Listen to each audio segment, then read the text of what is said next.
Hey guys, I had a really interesting thought in regards to self-love. The reason that the thought came into my head is I'm always on social media, YouTube, Instagram, whatever else, and I'm always thinking about. I'm fidgeting here, sorry. Um, Always thinking about how there's this illusion of people loving themselves and showing themselves off and whoring for attention and this faux perception that feminism has pushed about loving the skin you're in, even and how reckless it is,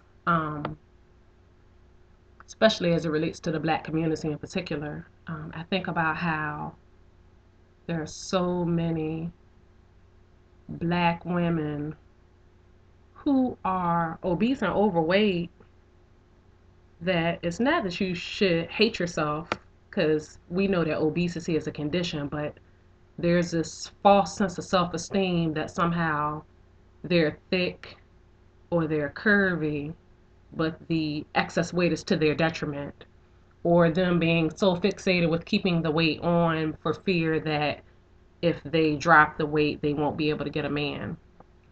Is that really self love? Because if you put yourself in harm's way, is that really loving yourself?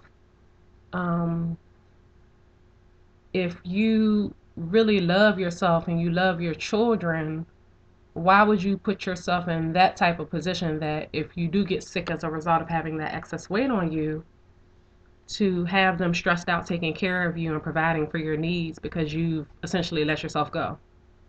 I think about how in the Christian community with black people, there are so many of us that claim to love ourselves, but like we're the most unhealthy.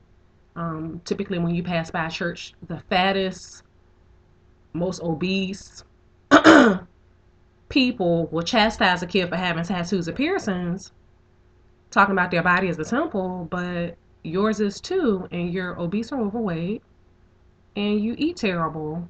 Like, I actually think that's worse in a way. So that was just something I was thinking about.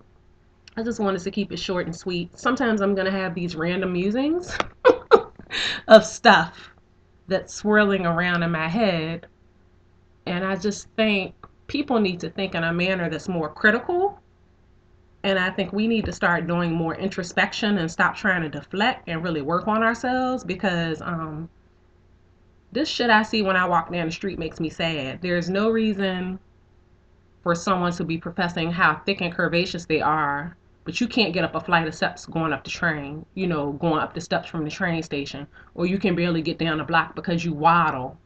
You taunt someone that's smaller than you for eating so-called rabbit food and brag about not having vegetables and water, or as I've been told many times in my lifetime, I eat rabbit food or I eat like a white girl.